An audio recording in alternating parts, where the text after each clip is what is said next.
अब यह मेरी चौथी अवस्था है और मेरी राय में मेरे चारों पुत्रों में से बेटा राम को इस राज्य का राजा घोषित करना सही निर्णय होगा।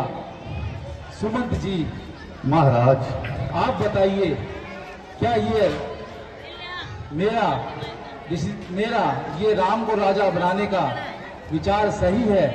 अति उत्तम विचार है महाराज।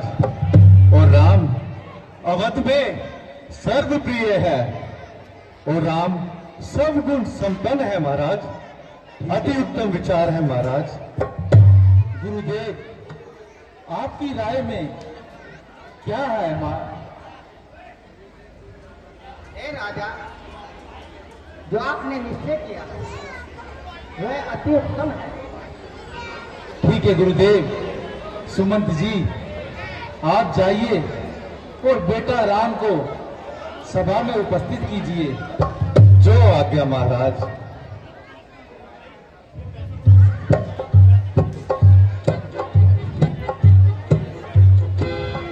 प्रणाम। आयुष्मान रहो। मैं राम को प्रणाम गुरुदेव। चिरंजीव रहो। पिताजी प्रणाम। आयुष्मान रहो बेटा। बेटा राम, हम सबकी राय में तुम्हें इस अयोध्या का राजा बनाना निश्चय किया है। कल सूर्योदय होने के बाद तुम्हारा राज्य अभिषेक होगा। पिताजी, अभी इस चीज की क्या आवश्यकता है, परंतु आपकी आज्ञा स्वीकार है। बेटा राम, अब तुम जाओ और महलों में आराम करो बेटा। जो आज्ञा पिताजी। जाओ बेटा।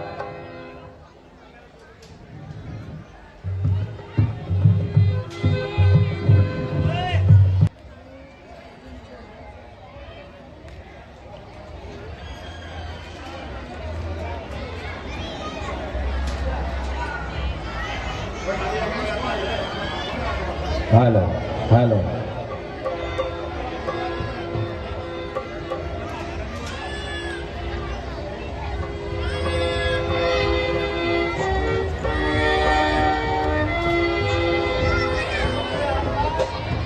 रानी जी प्रणाम। मंत्रा, आज तो बड़ी देर से आई है। क्या रास्ते में कोई सहेली मिल गई थी? मेरी भोली रानी, तुम्हें क्या बताऊं, आज ऐसी बात सुनने में आई कि तुम्हारी और हमारी शामती आई है। अरे, ऐसी क्या बात सुनकर आई है? जरा मुझे भी तो बताओ।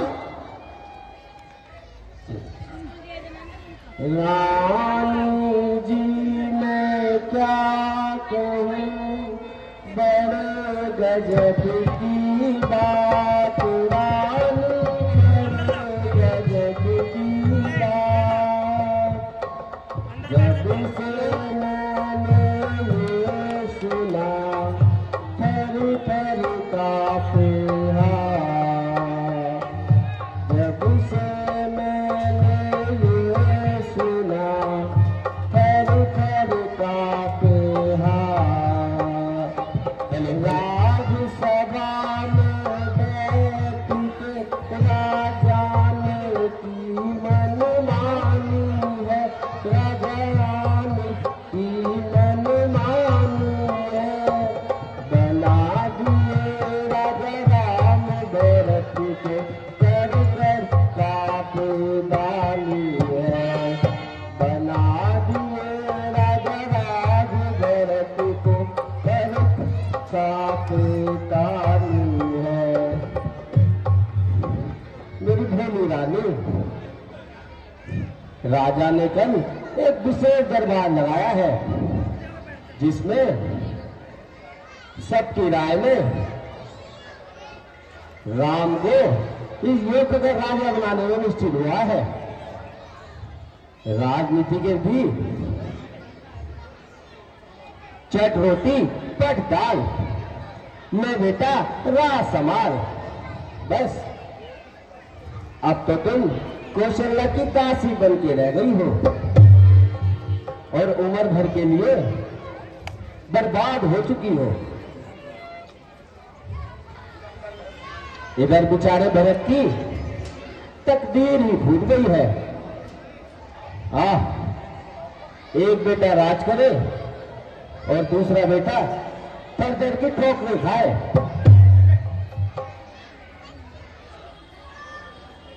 अरे कमबख्त,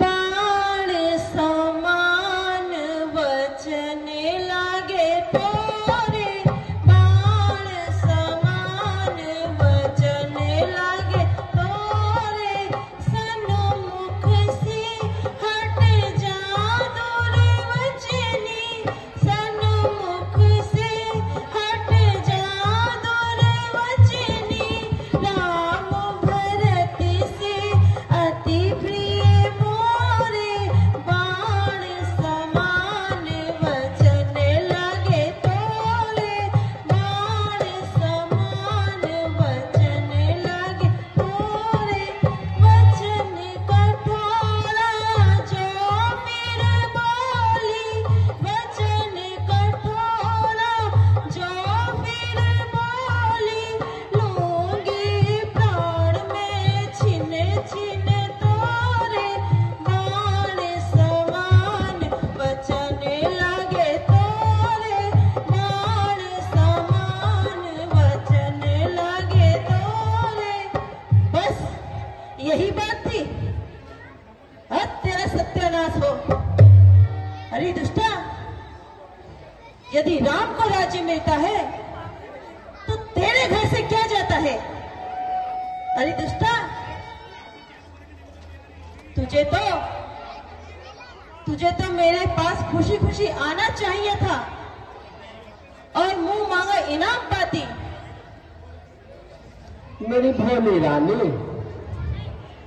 यूं तो कुछ भी कहो, आप तो महारानी हैं। आप अपने बनावटी श्रृंगार में मस्त रहती हैं, तभी तो आप हर किसी को अपने जैसा समझती हैं। मेरी भोली रानी, तभी तो राम को इतना प्यार करती हैं। जरा आज की रात गुजरने दो, सुबह होते ही क्या खेल खिलते हैं और क्या नेक नतीजे मिलते हैं। मेरी भोली रानी, पीछे हाथ मलती रह जाओगी। इसलिए भरत के वास्ते कितना कर सकती हो उतना करो। माता अपने पुत्र के वास्ते कितना ऊंचा स्थान दिला सकती है, सोच लो मेरी भोली रानी, फिर पछताना नहीं। और चिड़िया चुग जाए खेत।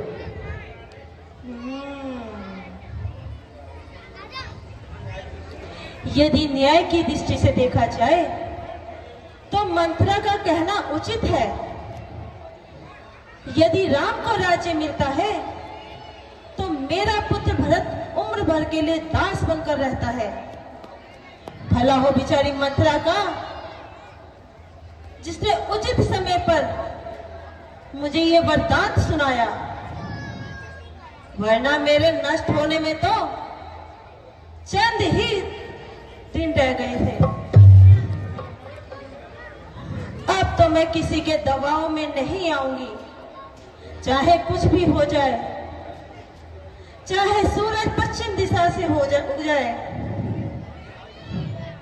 राज तो मैं भरत को ही दिलाऊंगी। किंतु राजा को कैसे समझाऊं जिससे राम महाराज की आंखों से दूर हो जाए और भरत को राज्य मिल जाए। इस बात के लिए कुछ मंत्रा से ही पूछती हूँ। वही ऐसी कोई युक्ति बताएगी। मंथरा, अरे ओ मंथरा, जरा मेरे पास तो आ। आती हूँ मेरी भोली रानी।